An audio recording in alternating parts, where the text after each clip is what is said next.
बिस्मिल्लाहिर्रहमानिर्रहीम। इस वक्त मैं हिल्ला में मौजूद हूँ। हिल्ला इराक़ का मशहूर शहर है और यहाँ दो रोज़े बहुत अहमियत के हामिल हैं। एक इमाम मूसा काज़िम के फ़र्जंद हज़रत क़ासिम और दूसरे हज़रत अब्बास अलमदार की नस्ल में एक जलीलुल क़द्र आलिम दीन हमज़ा और क़ासिम हिल्ला में बहुत मारूफ़ हैं। क़ासिम की ज़ियारत हम आपको करवा चुके हैं। आज हम हज़रत हमज़ा के रोज़े पर आए हैं।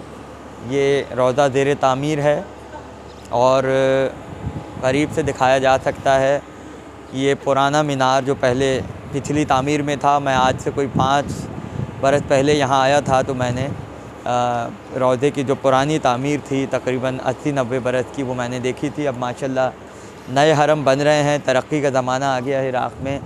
ये पुराना हिस्सा हरम का है, इसके ऊपर इनका शजरा लिखा हुआ है और इंतहाई पुरफ़ज़ा मकाम है।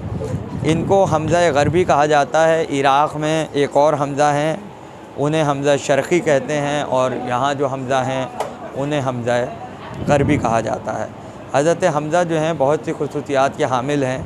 पहली ख़ुसूसियत यह है कि इनका शुमार शियों के बड़े उलमा में होता है और जो हमारी इब्तिदाई किताबें हैं ग़ैबत सुग़रा और ग़ैबत कुबरा के ज़माने की, उसमें हमज़ा से बहुत सी अहादीस मरवी हैं, जैसे उयून अख़बार रज़ा है, अमाली है या माआनिउल अख़बार है या इलल शराए है। इस तरह की बड़ी पुरानी किताबों में जो शेख सदूक़ के ज़माने की हैं या उनकी लिखी हुई हैं या और उलमा की हैं, तो उसमें हमें ये हमज़ा की रिवायात मिलती हैं। हज़रत हमज़ा जो हैं वो साहिब करामात हैं और इनके लिए एक बहुत बड़े आलिम मेहदी क़ज़वीनी के जो फ़ुलुक़ुन निजात जिनकी किताब है, उन्होंने एक वाक़या लिखा है कि वो इस इलाक़े में तबलीग के लिए आए और हज़रत हमज़ा का रोज़ा जब उन्होंने देखा तो वो उसके सामने से गुज़र गए और उन्होंने इस रोज़े को कोई अहमियत नहीं दी। रात को जब वो फ़जर की नमाज़ के लिए उठे तो उन्होंने देखा कि जहाँ वो ठहरे हुए थे सराय में, वहाँ एक सैयद जो उस इलाक़े का था वो आया और उसने आके कहा कि ए मेहदी क़ज़वीनी, तुमने हमज़ा की ज़ियारत छोड़ दी है, उसको अहमियत नहीं दी है। तुम्हें क्या मालूम कि रिजाल की किताबों में उनकी कितनी तारीफ़ है। इसलिए कि लोगों के दरमियान ये बात मशहूर थी कि ये हमज़ा इमाम मूसा काज़िम अलैहिस्सलाम के फ़र्जंद हैं, यानी हमज़ा इब्न इमाम मूसा काज़िम। लेकिन उस सैयद ने यह कहा कि ये हमज़ा इब्न क़ासिम इब्न अली इब्न हमज़ा इब्न हसन इब्न उबैदुल्लाह इब्न अबुल फ़ज़ल अब्बास हैं। तो मेहदी क़ज़वीनी कहते हैं कि उन्होंने रात को रिजाल की किताबें देखी तो वाकई उसमें वही मालूमात थी जो उनको बताई गई थी और बहुत ज़्यादा इनकी तारीफ़ हुई थी। फ़जर के वक्त जब वो नमाज़ पढ़ाने के लिए आए तो वही सैयद उनसे मिला और उन्होंने उस सैयद से ये कहा कि तुम्हारा बहुत शुक्रिया कि तुमने जो मालूमात मुझे दी थी वो मालूमात बिल्कुल सही हैं। तो सैयद ने यह कहा कि मैं तो इस शहर में ही मौजूद नहीं था, लिहाजा आप किसकी बात कर रहे हैं। तो सैयद मतलब मेहदी क़ज़वीनी ये बयान करते हैं कि मुझे ऐसा लगा कि जैसे ये इशारा इमाम ज़माना की तरफ से है और इमाम ज़माना ख़ुद चाहते हैं कि हमज़ा की ज़ियारत की जाए। हमज़ा जो हैं वो 203 हिजरी में पहली मुहर्रम को इस दुनिया में तशरीफ़ लाए और तकरीबन 352 या 53 हिजरी में आपने वफ़ात की। इस तरह से आप इमाम तक़ी जवाद के ज़माने में दुनिया में तशरीफ़ लाए और आपने ग़ैबत सुग़रा का ज़माना देखा, उस अहद के उलमा में आप शुमार होते हैं और फिर ग़ैबत कुबरा का भी आपने ज़माना देखा।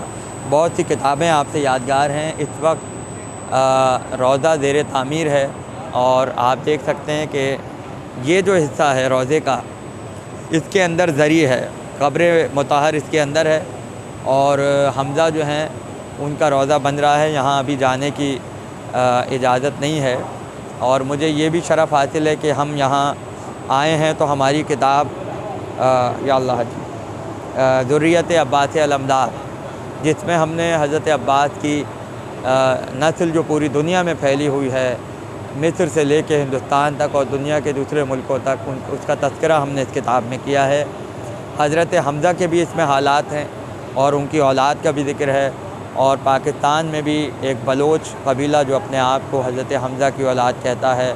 हमारे बहुत ही مخلص دوست جناب سردار اختر بلوچ صاحب وہ بھی اپنے آپ کو ان کی نسل میں قرار دیتے ہیں، لہٰذا ان کا شجرہ بھی کتاب میں موجود ہے۔ اور آوانوں کا ایک سلسلہ جو پاکستان میں ہے جس میں اختلافات بھی پائے جاتے ہیں، اور اس کے اندر ایک طویل بحث ہے، میں ابھی اس کا تذکرہ نہیں کرنا چاہتا، لیکن مختصر یہ کہ آوان بھی اپنے آپ کو انہی حضرت حمزہ سے اپنے شجرے کو جوڑتے ہیں۔ حضرت حمزہ کے بہت سے استاد ہیں اور آپ نے یعقوب کلینی کا زمانہ پایا، لیکن جو ایک بہت بڑی خصوصیت ہے وہ یہ ہے کہ ان کے چچا محمد ابن علی ابن حمزہ ابن حسن ابن عبید اللہ ابن ابو الفضل عباس، حمزہ کے چچا جو ہیں جن کی کنیت ابو عبداللہ ہے اور نام محمد ابن علی ہے، ان کی خصوصیت یہ ہے کہ انہوں نے جناب نرجس خاتون کو اپنے گھر میں رکھا تھا۔ جب بعد شہادت امام حسن عسکری بنی عباس کی فوج نے گھر میں تلاشی کے لیے وہ آئی فوج اور امام زمانہ کی جان کو خطرہ تھا، تو ایسے موقع پر حضرت حمزہ کے چچا محمد تھے جنہوں نے امام زمانہ کی اور مادر امام زمانہ کی حفاظت کی تھی، یعنی نسل حضرت عباس بعد کربلا محافظ امامت رہی۔ کربلا میں عباس محافظ امامت تھے اور بعد کربلا اولاد ابو الفضل عباس محافظ امامت ہے۔ ایک کرامت تھوڑا سا اور اگر آگے تشریف لے آئیں تو میں ایک کرامت حضرت حمزہ کی بیان کروں۔ وہ کرامت یہ ہے کہ ایک عورت کا واقعہ یہاں بیان کیا جاتا ہے، دیکھ رہے ہیں آپ روضے کے پرانے آثار ہیں۔ وہ یہ ہے کہ ایک عورت جس گاؤں میں رہتی تھی یہاں قریب میں، اس نے منت مانی کہ اس کے کاروبار میں یا اس کے معاش میں برکت ہو جائے۔ اس کا کام یہ تھا کہ وہ دودھ سے مکھن تیار کرتی تھی اور بازار میں بیچتی تھی۔ تو جب اس نے یہاں دعا کی تو اگلی بار اس کے دودھ سے جو مکھن نکلا وہ پچھلے کی تعداد میں بہت زیادہ تھا۔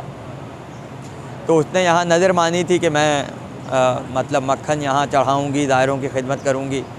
تو اس کے دل میں یہ بات آئی کہ یہ اتنا وافر ہے کہ اگر میں یہ یہاں حرم میں دے دوں گی تو مجھے معاشی طور پہ نقصان ہو سکتا ہے۔